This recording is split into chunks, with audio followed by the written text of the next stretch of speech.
Sita group of education ने फिर रच दिया इतिहास। यूपी बोर्ड हाई स्कूल परीक्षा फल में प्राची निगम, इंटरमीडिएट परीक्षा फल में शुभम वर्मा ने किया यूपी टॉप। यूपी की टॉप 10 लिस्ट में हाई स्कूल व इंटरमीडिएट के 19 और यूपी की टॉप 20 में 47 मेधावियों ने जगह बनाकर रच दिया इतिहास। गत वर्ष हाई स्कूल में प्रियांशी सोनी ने किया था यूपी टॉप। अपने बच्चों के उज्जवल भविष्य के लिए Sita group of education Mahmudabad की यूपी बोर्ड की शाखा और CBSE board English medium branch में आज ही कराएं प्रवेश।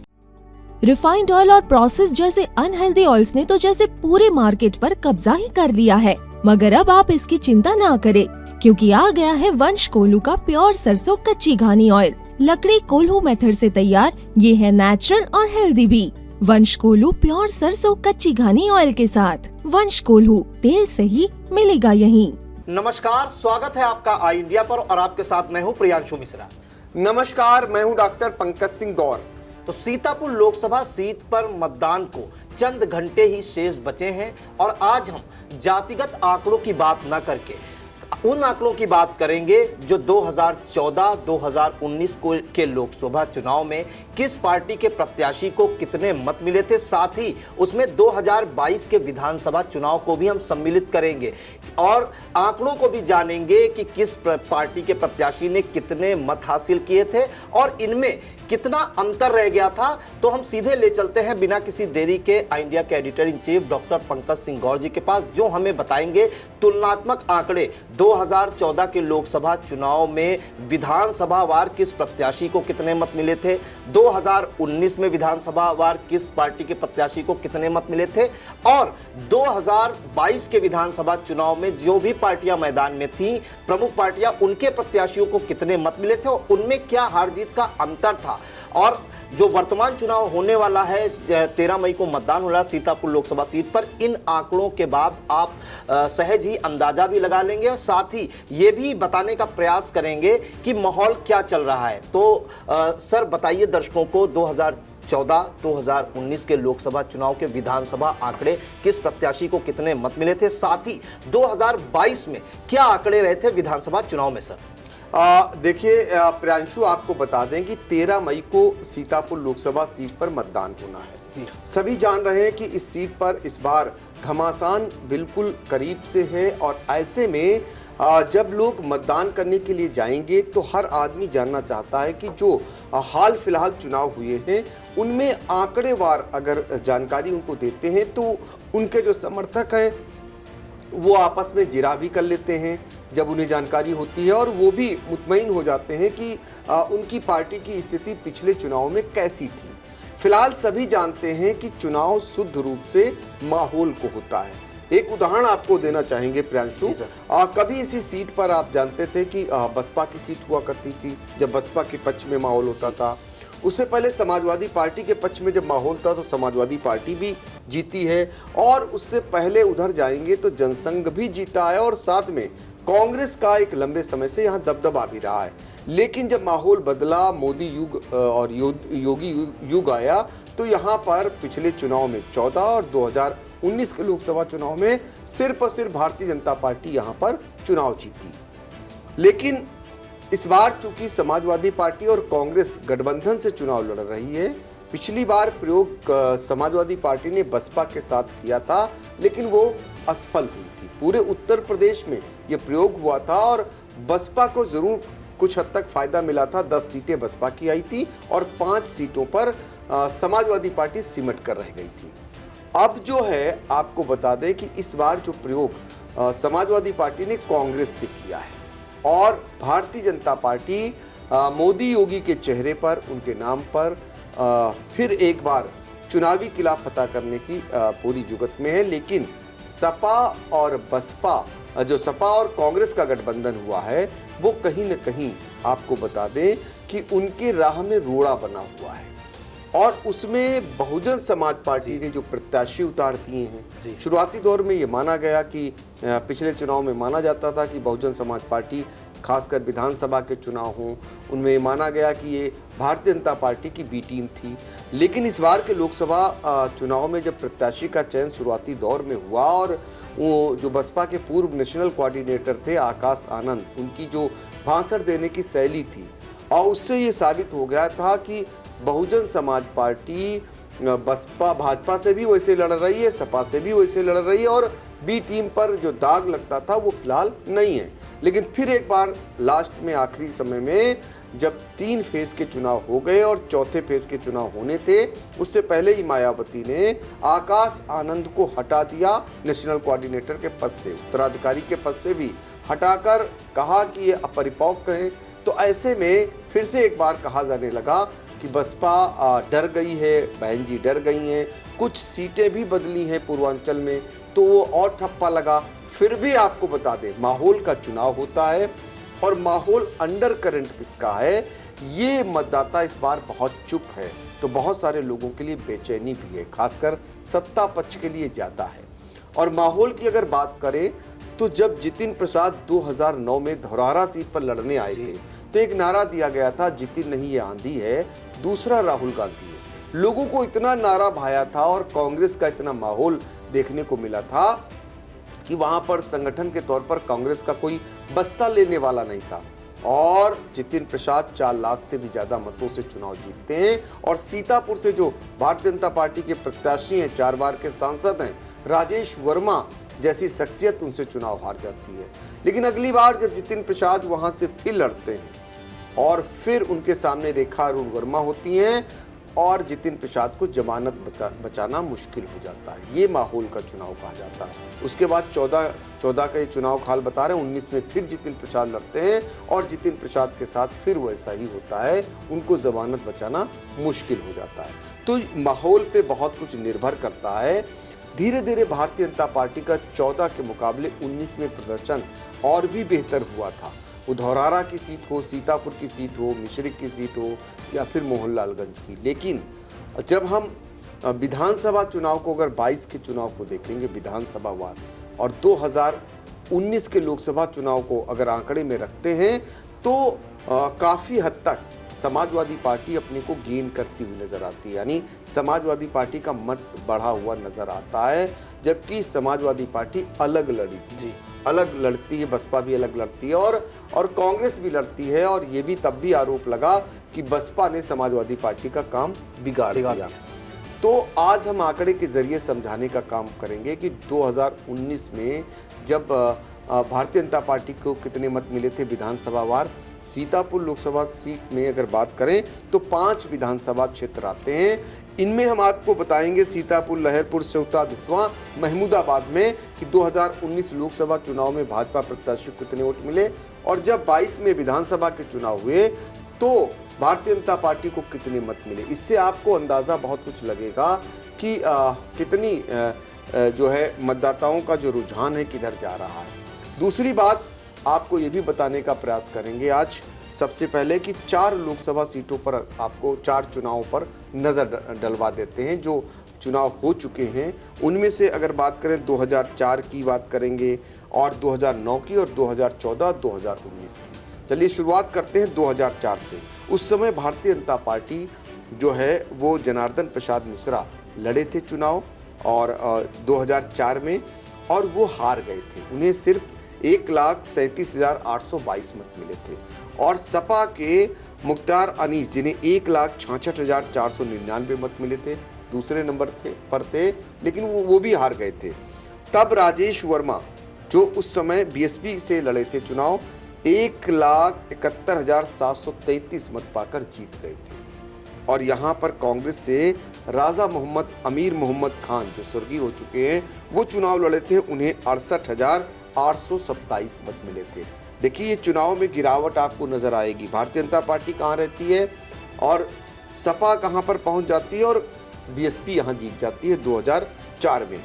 जब हम 2009 में पहुँचते हैं तो 2009 में यही बीजेपी से लड़े थे। उस समय ज्ञान तिवारी जो सेवता से विधायक हैं और भारतीय जनता पार्टी के जिला अध्यक्ष भी रहे, उन्हें मात्र 81,577 मत ही मिल पाते हैं। तो भाजपा कहां पहुंच जाती है 2009 में, ये साबित कर रहा है।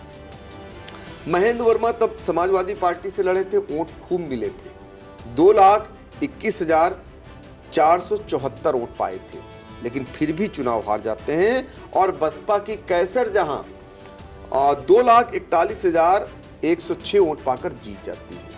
तब कांग्रेस के रामलाल लाही जो दिग्गज नेता हुआ करते थे, वो चुनाव लड़े थे, 1,17,281 वोट इन्हें मिले थे और वो चुनाव हार गए। और रामलाल लाही को बम्पर वोट मिलने के पीछे ये माना गया कि सपा की ये सीट हार गई, यानी महेंद्र वर्मा हार गए थे। अब हम आपको 2014 में लेकर चलते हैं। माहौल बदला यहाँ पर। जब माहौल बदला, मोदी और योगी युग आया, तो उस समय का आपको हाल बताते हैं कि जो राजेश वर्मा बीएसपी में जो है वोट 2004 में 1,71,733 मत ही पाते हैं और 2014 में वही राजेश वर्मा को वोट मिलते हैं 4,17,546। आप अंदाजा लगा सकते हैं कि कितनी बड़ी संख्या में उन्हें मत मिले। और यहाँ पर समाजवादी पार्टी कहाँ पहुँच जाती है, जरा देखिए। भरत त्रिपाठी चुनाव लड़ते हैं समाजवादी पार्टी से 2014 में, उन्हें सिर्फ वोट मिलते हैं 1,56,170। कहाँ पहुँच गई समाजवादी पार्टी, ये बता रहा है। कैसर जहां जो बसपा से लड़ती हैं, मौजूदा सांसद होती हैं 2014 में, और वो वोट तो ज़्यादा पाती हैं 2009 के मुकाबले, उनकी काफ़ी संख्या हो जाती है 3,66,519, लेकिन राजेश वर्मा से उनकी बुरी हार होती है। वैशाली अली कांग्रेस से लड़ती हैं, सिर्फ 29,904 पर आकर सिमट जाती हैं। 2019 में भी मोदी योगी मैजिक कायम रहता है और उस समय राजेश वर्मा का वोट बैंक और बढ़ जाता है, 5,14,528 मत पा जाते हैं। और यहाँ पर आपको बता दें 2019 में सपा बसपा गठबंधन के तौर पर लड़ती है, नकुल दुबे चुनाव लड़ते हैं, 4,13,693 मतों में ही सिमट कर रह जाते हैं। और यहाँ जान लेना इसलिए अनिवार्य है कि यहाँ पर बीएसपी से ये बीएसपी और बसपा लड़ी थी उस समय, ये मत उनका है। और कैसर जहाँ कांग्रेस से लड़ जाती हैं 96,018 मत ही पा पाती हैं। तो कुल मिलाकर आपके सामने ये आंकड़े इसलिए रखे गए हैं, इनसे अंदाज़ा आप लगा सकते हैं कि माहौल क्या है, किधर रुझान जा रहा है, आंकड़ों में किसकी मजबूती हो रही है और कौन कमज़ोर होता जा रहा है, ये भी बताते हैं आंकड़े। और इसके बाद हम आपको ज़रा आगे भी लेकर चलेंगे, क्योंकि यहाँ ये जान लेना अनिवार्य है कि 2019 और 2022 के ज़रा आंकड़ों पर ज़रूर गौर करिए। वही 19 में जब चुनाव होता है लोकसभा के लिए, तो वहाँ पर भाजपा को जो मत मिलता है वो जानकर आप हैरान रह जाएंगे। और जब 2022 में तुलना करते हैं भाजपा सपा और इनकी सबकी, तो उससे आपको सहज अंदाज़ा हो जाएगा कि मत किधर जा रहे हैं, क्या माहौल चल रहा है। तो 2019 लोकसभा चुनाव में सीतापुर विधानसभा सीट पर भाजपा को 1,87,009 वोट मिलते हैं। और विधानसभा के जब चुनाव होते हैं और 2022 में, तो ये घटकर रह जाता है 99,349। तो यहाँ पर कमी आई। इसी तरह सपा बसपा लड़ी थी 2019 में, तो सीतापुर विधानसभा सीट पर 93,042 वोट पाती है। लेकिन जब सपा अलग लड़ती है तब भी इसी विधानसभा क्षेत्र में उसके मत ज़्यादा हो जाते हैं। 2022 में 98,096 मत पा जाती है, तो ये बढ़ जाते हैं। और बसपा अलग हो जाती है, उसे मिलते हैं 16,988। और कांग्रेस भी यहाँ अलग लड़ती है तो 2,886 मत पाती है। देखिए यहीं से ये वोट जो कम हो रहा है, ये किसका कम हो रहा है, आप अंदाज़ा लगा लीजिए। फिर लहरपुर आ जाइए। लहरपुर में भाजपा लहरपुर विधानसभा सीट की बात कर रहे हैं, जो लोकसभा चुनाव हुआ 2019 में, उसमें लहरपुर में भाजपा पाती है 97,938 वोट। लेकिन जब विधानसभा का चुनाव होती है तो मत तो ज़्यादा पाती है, 99,832, लेकिन यहाँ चुनाव विधायक हार जाते हैं। अब सपा बसपा लड़ी थी लोकसभा का चुनाव, तब लहरपुर में पाई थी 81,633 मत मिले थे उसे। लेकिन जब सपा अलग लड़ती है अकेले दम पर तो उसे मिलते हैं 1,12,987। यहाँ पर सपा का ही विधायक चुना जाता है। और बसपा को इससे इतर बसपा को भी मिलते हैं 19,809 मत। अब कांग्रेस यहाँ पाती है सिर्फ 1,564 मत। तो ये हुआ हाल लहरपुर विधानसभा सीट का लोकसभा और विधानसभा चुनाव के तुलना में। सौता का भी हाल आपको बताते हैं। पहले लोकसभा 2019 का परिणाम बताते हैं आपको। 19 में लोकसभा में 1,10,911 मत भाजपा को मिलते हैं। और जब विधानसभा चुनाव होते हैं सौता में 22 में, तो यहाँ पर ये घट जाता है। तब इन्हें मिलते हैं 1,08,57 मत। लेकिन फिर भी यहाँ विधायक चुनाव जीतते हैं।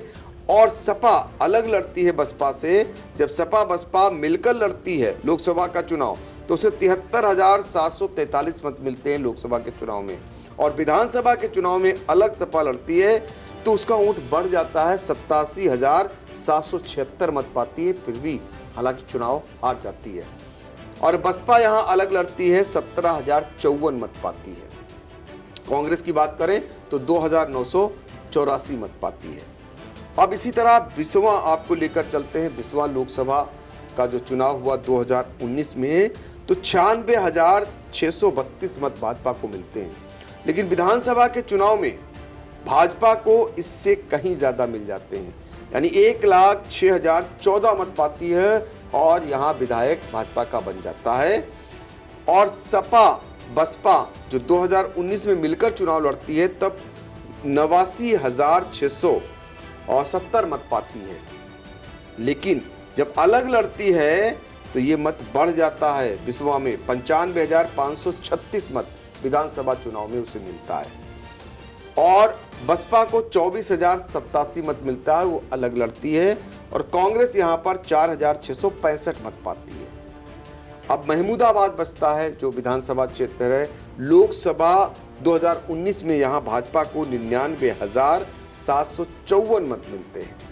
लेकिन विधानसभा के जब चुनाव आता है तो यहाँ भाजपा को कम मत मिलते हैं, 92,051। लेकिन विधायक भाजपा की ही यहाँ चुनी जाती हैं। और लोकसभा के चुनाव में महमूदाबाद में सपा बसपा गठबंधन को 75,085 मत मिलते हैं। लेकिन विधानसभा के चुनाव में अलग लड़ती है सपा तो उसे 86,869 मत मिलते हैं, यानी बढ़े हुए मत मिलते हैं। फिर भी हार जाती है। और बसपा यहाँ पर 35,304 मत मिले। सबसे ज़्यादा विधानसभा वार अगर देखें तो बसपा को सबसे ज़्यादा महमूदाबाद में मत मिलते हैं। यही उनकी हार का, यानी सपा की हार का कारण बनता है। और कांग्रेस यहाँ पर 1,762 मत पाती है। तो ये प्रियांशु आपको लोकसभा और विधानसभा वार आपको बताया। अब इनका योग भी जान लीजिए। भाजपा को लोकसभा 2019 में भाजपा को सीतापुर की जो लोकसभा 5 सीटें हैं तो वहां उसे 5,14,528 मत मिलता है। और विधानसभा के चुनाव में भाजपा को 5,53,003 मत मिलते हैं। वोट तो बढ़ता है लेकिन सपा भी यहाँ मजबूती की स्थिति में आती है। जबकि लोकसभा चुनाव में सपा बसपा मिलकर लड़ती है तब उसे 4,13,695 मत मिलते हैं। और जब 22 में अलग लड़ती है सपा तो वो 4,81,264 मतों से मिलते हैं। आप अंदाजा लगा सकते हैं कि यहाँ सपा की स्थिति मजबूत होती हुई दिखाई दी। इसी तरह कांग्रेस बसपा की बात करें, चूंकि अलग लड़ती है तो बसपा विधानसभा के चुनाव में 1,13,242 मत ही 5 लोकसभा सीट पे पा पाती है। लेकिन जो कांग्रेस है, कांग्रेस को लोकसभा चुनाव में 96,018 मत मिले थे। अच्छा प्रदर्शन कैसर जहां ने किया था। लेकिन विधानसभा के चुनाव में कांग्रेस 5 विधानसभा सीटों पर सिर्फ 13,861 मत ही पा पाती है। तो ये आंकड़े हैं। इन आंकड़ों को इसलिए रख रहा हूं क्योंकि ये जान ले लोग कि आखिर जीत हार का अंतर कितना बैठता है दलों के बीच में, जो ये हाल फिलहाल चुनाव हुए हैं। तो इनमें आपको बता दें कि जो 2022 का चुनाव विधानसभा का हुआ उसमें भारतीय जनता पार्टी और सपा के बीच मुकाबला हुआ, अकेले सपा लड़ी, अकेले भाजपा लड़ी, दोनों के बीच जो जीत हार का अंतर हुआ पांचों विधानसभा सीटों पर, वो था 24,039। ये था जो मतलब पांचों विधानसभा सीट पे। लेकिन अगर इसमें कांग्रेस का भी मत जोड़ दें, विधानसभा के चुनाव में 13,861 मत जो कांग्रेस को मिले थे, उनको अगर सपा के मतों में जोड़ देते हैं तो हार जीत का अंतर सिर्फ 10,178 बचता है। तो कितना नजदीक हो जाता है हार जीत का अंतर। ऐसे में इस बार यही कारण है कि चुनाव को भारतीय जनता पार्टी भी बड़ी गंभीरता से ले रही है, और भारतीय जनता पार्टी के जो सबसे ब्रांड एम्बेसडर कहिए या सबसे प्रमुख जो नेता हैं, जिनका नाम भी चलता है, जिनकी फोटो भी बिकती है, वो प्रधानमंत्री नरेंद्र मोदी है। वो खुद चुनावी जनसभा को संबोधित करने के लिए आए थे। गृह मंत्री अमित शाह ने भी सभा को संबोधित किया, और मुख्यमंत्री योगी आदित्यनाथ कई विधानसभा सीटों में जाकर यहां पर माहौल बनाने का काम किए। इसके अलावा दोनों डिप्टी सीएम ब्रजेश पाठक और केशव मौर्य भी आए। प्रदेश अध्यक्ष से लेकर कई प्रदेश के मंत्रियों का भी यहां दौरा जारी रहा। साथ ही आपको बता दें, राजस्थान के मुख्यमंत्री शर्मा जी भी, भजनलाल शर्मा जी, वो भी यहां पर चुनावी प्रचार करने आए थे, जो ये बताता है, दर्शाता है कि भारतीय जनता पार्टी हर हाल में चुनाव को फतेह करने के लिए हर जतन करती हुई दिखाई देती है। और यहाँ पर कांग्रेस सपा गठबंधन के लिए कोई खास फील्डिंग फिलहाल नहीं हुई है, और कोई भी बड़ा नेता यहाँ चुनावी जनसभा को संबोधित करने नहीं आया है। लेकिन फिर भी कांग्रेस और सपा गठबंधन का सीधा मुकाबला भारतीय जनता पार्टी से माना जा रहा है, और बहुजन समाज पार्टी भी इस लड़ाई को त्रिकोणी बनाने में जुटी हुई है। तो ऐसे हालातों में इन आंकड़ों को इसीलिए रखना अनिवार्य था, क्योंकि लोग जानना चाह रहे थे कि आखिर माजरा क्या है, क्या स्थिति बन रही है, कौन कितना आगे पीछे रहा है पिछले चुनाव में। ये जान करके लोग, बहुत सारे लोग वोट करते हैं। तो यही सबके सामने रखना था, और आई इंडिया लगातार आंकड़ों से लेकर के हर एक सटीक जानकारी आप तक चुनाव भर पहुंचाता रहेगा। और हाँ, या मतदान का दिन हो या मतगणना का दिन हो, आई इंडिया आपको पल पल की खबर देगा, और हर विधानसभा क्षेत्रवार भी देगा, लोकसभा क्षेत्रवार भी देगा। जैसा कि पूर्व में भी चुनाव से संबंधित हर खबर देता रहा है, और फिर से आई इंडिया का ये मंच आपके लिए सज चुका है। लगातार हम आपको हर एक अपडेट पहुंचाते रहेंगे। तो प्रियांशु, ये था सीतापुर लोकसभा सीट पर आंकड़ों का हाल। जी बिल्कुल, अगर हम पिछले चुनाव का हाल देखें, 2022 का चुनाव और 2019 के लोकसभा चुनाव और 2014 के लोकसभा चुनाव, तो कहीं ना कहीं समाजवादी पार्टी मजबूत होती दिख रही है। हम हार जीत का अंतर भी देख लिया हमने। जो सीतापुर लोकसभा सीट में पांचों विधानसभा आती हैं, उनमें जो अंतर था वो अगर हम कांग्रेस को वोट को जोड़ दें तो महज 10,000 वोटों का अंतर रहा है। तो कहीं ना कहीं समाजवादी पार्टी मजबूत होती दिख रही। सर, एक अहम सवाल पूछना चाहेंगे, अगर सर हम 2014 लोकसभा चुनाव की बात करें, या 2019 लोकसभा चुनाव, या 2022 लोकसभा चुनाव, सर तीनों में चुनाव में देखें तो मोदी योगी लहर का इफेक्ट देखने को मिला पूरे देश में, और 2022 के उत्तर प्रदेश के चुनाव में। लेकिन उसमें ये जरूर एक अहम बात थी कि वोटिंग प्रतिशत जो सर था वो बम्पर हुआ था। 60% से अधिक वोटिंग हुई थी, 66% तक हुई थी। लेकिन इस बार जो सर 3 विधानसभा जो 3 चरणों के चुनाव यूपी में हुए हैं, वो प्रतिशत जो है वो पिछली बार के तुलना में कहीं ना कहीं कम हो रहा। तो इसका भी असर इस चुनाव में देखने को मिल रहा है। और इस बार सबसे बड़ी अगर देखें तो सर किसी की लहर भी नहीं होती दिखाई दे रही। तो कहीं ना कहीं भारतीय जनता पार्टी को नुकसान भी हो सकता है अगर वोटिंग प्रतिशत सर गिरा। बहुत सही सवाल आपने उठाया प्रियांशु, और इसको हर कोई मान भी रहा है। भले ही कुछ लोग ना माने, लेकिन आंकड़ों को अगर देखें तो मतदान प्रतिशत 2014 और 2019 के मुकाबले जो अब चुनाव हो रहा है लोकसभा का, वो उसमें गिरावट दर्ज की गई। इसके पीछे एक बड़ा कारण राजनीतिक दल के लोग बताते हैं, खासकर भारतीय जनता पार्टी के लोग बताते हैं कि मौसम साथ नहीं दे रहा, यानी मौसम बहुत गर्म है, इस वजह से लोग घरों से नहीं निकल रहे हैं। विपक्षी दलों का कहना है कि जो मतदान कम हो रहा है उसका कारण ये है कि सरकार के प्रति लोग निराश हैं, उनमें कोई उत्साह नहीं दिखाई दे रहा, नाराज हैं, तो लिहाजा वो या तो वोट नहीं डालने जा रहे हैं या विरोध में वोट कर दे रहे हैं। बहुत सारी ऐसी बातें निकल करके आ रही। आपने देखा होगा पिछले दिनों प्रधानमंत्री नरेंद्र मोदी जब सीतापुर पहुंचे थे तो उन्होंने मतदान की अपने भाषण में अपील की कि हर हाल में मतदान करें, घर पर न बैठें। भारतीय जनता पार्टी के जितनी भी सभाएं हुई हैं, योगी से लेकर मोदी और भी जो सभाएं हुई हैं, उनमें सबसे अपील मतदान को लेकर ही की जा रही। तो कहीं ना कहीं ये चिंता है राजनीतिक दलों की कि ज़्यादा से ज़्यादा मतदान हो। लेकिन इस बार बताएं आपको कि चौथे चरण में भले ही मतदान सीतापुर में हो रहा है, जो पिछले दिनों में गर्म मौसम था, अब मौसम फिलहाल आज की डेट में अगर करें बात तो मौसम काफ़ी सुहाना कहा जाएगा। जो गर्मी थी मौसम ने करवट ली है और 13 मई को यहाँ मतदान है। एक तो जो सार्वजनिक अवकाश होता है और अपने यहाँ रविवार के बाद मंडे पड़ रहा है, लगातार 2-3 दिन की छुट्टियां हो जाती हैं। ऐसे में बहुत सारे लोग छुट्टियां मनाने के लिए बाहर निकल जाते हैं, जरूरी काम के लिए बाहर निकल जाते हैं और छुट्टियां भी मनाने चले जाते हैं। तो उन हालातों में मतदान प्रतिशत थोड़ा डाउन होता है। तो आई इंडिया उन लोगों से भी अपील कर रहा है कि ये लोकतंत्र का पर्व है, आपकी एक एक वोट की कीमत है, अवश्य आप वोट करने जाएं ताकि आपका लोकतंत्र मजबूत हो, अच्छे सांसद चुने जाएं जो सदन में जाकर के आपकी बात करें।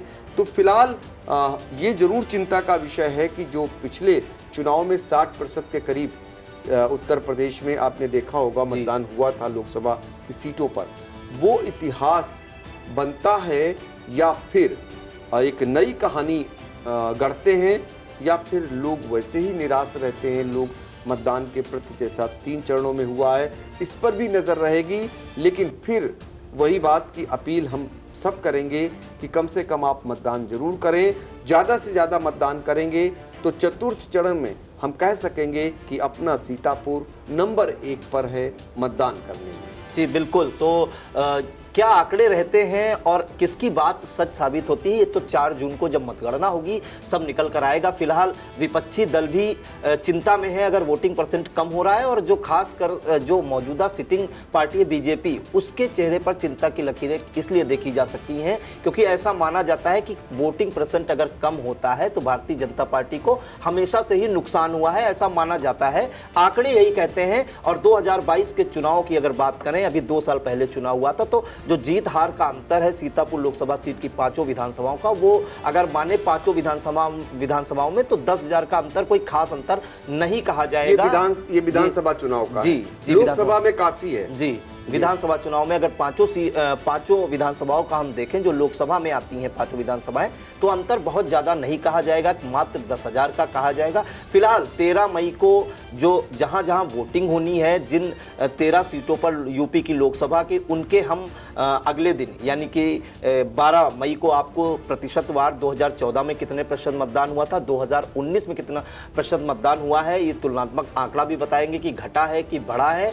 फिलहाल बारीकी से आपको एक एक आंकड़े बताए गए। आपको ये खबर कैसी लगी और आपका कोई भी सुझाव हो दर्शकों का, वो कमेंट के जरिए जरूर बताएं। और अगर आपने चैनल सब्सक्राइब नहीं किया है तो सब्सक्राइब जरूर करें। फिलहाल के लिए हमें दीजिए इजाजत। नमस्कार। नमस्कार।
खबर आपकी, नजर हमारी।